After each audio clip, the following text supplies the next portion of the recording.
नमस्कार भावा बहिणीनो, तर चला आज आपण हाटून पिठलं बनवू गावरान पद्धतीनं।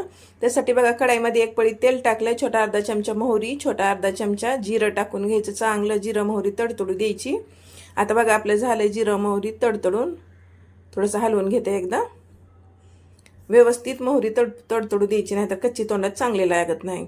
बघा आता ह्याच्यात मी 8-10 हिरव्या मिरच्या आणि 8-10 लसणाच्या पाकळ्या घेऊन कुटून घेतल्यात। मिक्सरमध्ये फिरवलं तरी चालतंय, पण कुटून घातल्याची टेस्ट चांगली येते।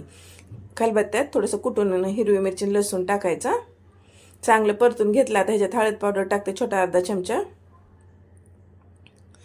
लगेच ह्याच्यात कढीपत्ता टाकून घ्यायचा, थोडीशी कोथिंबीर चिरून टाकते, थोडी ठेवली मी। तर बघा हे चांगलं असं आपण ह्याला परतून घेतलंय।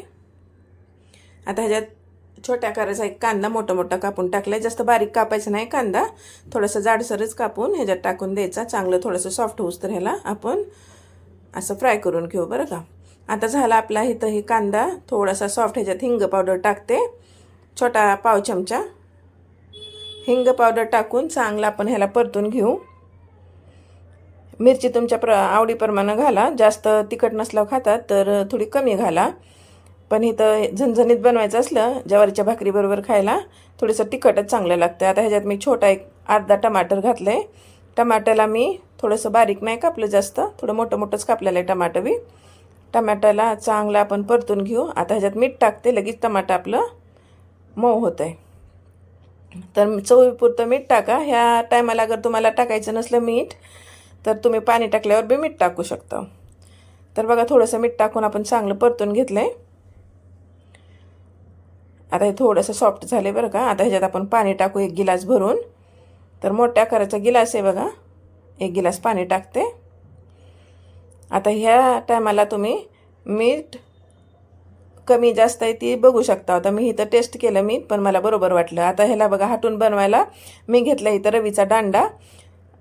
बेलना बी असलं तरी चालतं, बेलण्यानं बी आपण ह्याला हाटू शकता। आता बघा उकळी आली आपल्या ह्या पाण्याला। तर ही पीठ चण्याचं घेतलंय, हरभऱ्याच्या पिठाला आपण थोडं थोडं असं हातानं सोडायचं आणि एका हातानं सारखं ह्याला फिरवत राहायचं। हाटून बनवायला लागलं ना छोट्या छोट्या गाठी होतात, पण एकच नंबर लागतंय खायला। असं हाटून पिठलं एकदा तुम्ही करून बघा। असं हलवतच राहायचं आणि थोडं थोडं थोडं थोडं पीठ टाकत राहायचं। तिखट मीठ तुमच्या चवीप्रमाणे टाका। तर बघा असं चांगलं आपण इथं पीठ टाकून हाटायला चालू आहे आणि गॅस एकदम बारीक ठेवायचा। चांगला असं आपण ह्याला हाटून घेऊ।